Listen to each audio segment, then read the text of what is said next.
Hello everyone, welcome to week 3 of Healthcare Law and Regulation.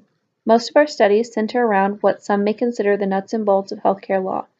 Issues like accreditation, licensure, and compliance programs compose the real day-to-day aspects of healthcare law. However, there is one law which touches on every aspect of healthcare delivery and is probably the most contested law currently. The Affordable Care Act, also called Obamacare, is in a state of flux right now. The new administration has vowed to repeal and replace the ACA, and millions of individuals who receive coverage under this law are anxious to learn how they will obtain insurance if the law is repealed. Since this is such a controversial and evolving topic, please know that the lecture is really only valid for this week, if that. Things are changing so quickly in Congress, I honestly have no idea how long this information will be current. However, it is important to know that as of right now, nothing has happened. The law hasn't been repealed, and we don't know what the Republicans want to replace it with, though we do have some ideas. In any case, this lecture will review what we do know, which is how we got here, and the potential impact of healthcare reform on individuals at this time in the U.S. So how did we get here? This is the big question with the ACA. Basically, unlike many other developed countries, the U.S. has not ever developed a cohesive system for addressing healthcare. Other countries pull together their populations, young, old, sick, healthy, and everybody else, go into one group, and then they worry about developing a payment method. This has proven to work time and time again because it controls risk. There is not just one large group of sick individuals draining the system, because there are plenty of other young, healthy individuals bolstering it up. This hasn't worked in the US. We've never developed a plan for putting everyone under the same umbrella. There are a lot of reasons we haven't done this, which I won't get into in detail today. I will just mention that the size of our country, our values, and the emphasis we place on individual rights and freedom, along with our specific political system, make this a very difficult undertaking. We do have some programs that are designed to group some individuals together, like Medicare and Medicaid, but so far we do not have an umbrella program for everyone. So what did the ACA do? Well, it accomplished a lot, but it tried to accomplish a whole heck of a lot more than it actually did. One of the most important things the ACA did was prohibit insurers from denying coverage based on pre-existing conditions. Prior to the ACA, if you had a pre-existing condition, insurers could deny you coverage or charge you exorbitant deductibles. For example, I knew a young man who was diagnosed with type 1 diabetes as a young adult. This was about 15 years ago. He lost his health insurance and was denied by almost every agency he went to. And when he did find a plan, he had a $12,000 deductible. That didn't include diabetic supplies like insulin or test strips. This was not a fluke. This was the standard for the industry prior to the ACA. So when the ACA passed, it opened up the market for thousands, if not millions, of individuals who were denied coverage or who had incredibly high deductibles. The ACA tried to change the primary issue facing the U.S. health insurance market, and that was a lack of a large enough risk pool. The ACA tried to change this by mandating coverage and imposing a fine if individuals did not obtain coverage. It also extended coverage for young adults under their parents' plan. This is when people were able to stay on their plan until they were 26. And Medicaid and Medicare were also expanded in order to allow more people to qualify for these programs. The idea was the risk pool would expand exponentially, making it much more manageable to fund. Despite its shortcomings, the ACA did expand coverage. More than 20 million people gained insurance through the ACA that they otherwise would not have had. The ACA also expanded preventive care, which in the long run is an excellent way to reduce costs. The ACA was funded through federal subsidies to individuals, financial assistance for the extremely poor, penalties, and through the tax code. However, far too many healthy young people have opted out of health insurance, causing it to be overburdened by the sick. There were several other shortcomings, including an ineffective rollout of the website and several states choosing not to expand Medicaid. Ultimately, the risk pool was smaller than expected. This has led to increases and inefficiencies.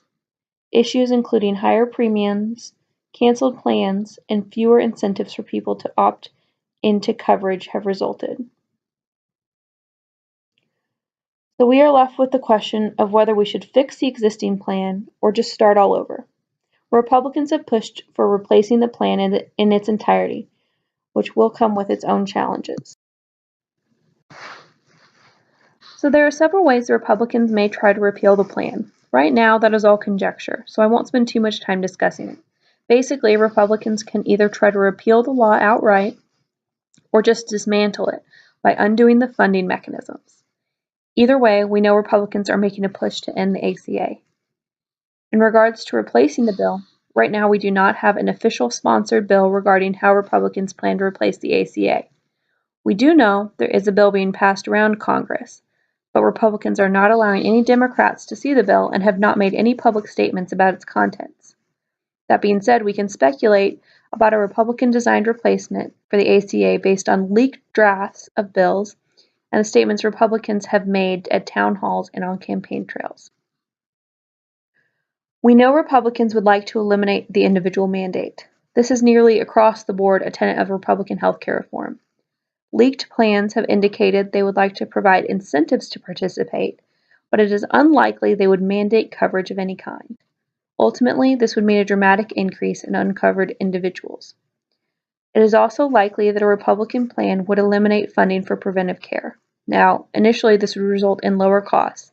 However, there would be an additional cost long-term, most likely. In regards to funding, almost every incarnation of a replacement plan has been funded through individual tax rebates. This means individuals would receive tax credits to use towards health insurance. So you would receive cash up front to use towards health insurance. Obviously, this type of plan has its own set of challenges. Primarily, just because you give someone the opportunity to buy into health insurance does not guarantee that they will buy into health insurance. If participation is not mandatory, we have learned individuals will likely not participate, and we will end up with a situation like we had prior to the passage of the ACA, which resulted in very high healthcare costs related to the utilization of medical services by individuals without health insurance. Another option for funding would be a flat tax credit, so everyone would get the same amount to spend towards health insurance. This would obviously mean some people, mainly those who are currently receiving subsidies and financial assistance that cover the whole amount of their coverage, would still not be able to afford health insurance. Now I have to reiterate, this information is all speculative. By the time you watch this presentation, it might be totally outdated. This is a very complicated and controversial topic, and it changes daily. No matter what direction Congress chooses to take in regards to health insurance, we as healthcare administrators will have to work with them. It will be very interesting to see how our career field will adapt to whatever changes are coming our way, and we will adapt. We always have. The goal of us as health administrators is to make sure these things run smoothly and effectively and serve the greatest number of people.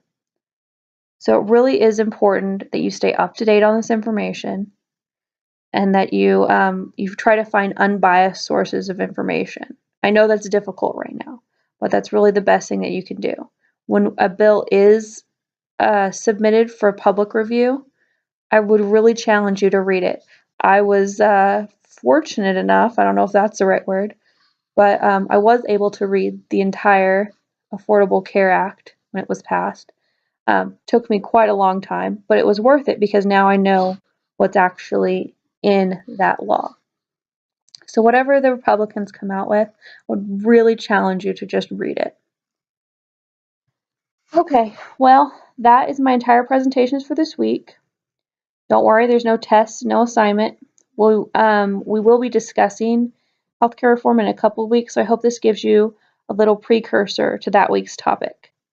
If you do have any questions, feel free to call me or shoot me an email. I will do my best to answer them, but like I said, everything's kind of changing right now, so I don't know if I'll be able to give you a real concrete answer, but I will do my best. If you have any questions about this presentation, do give me a call or text or email me as well. All right, thank you. Have a great week.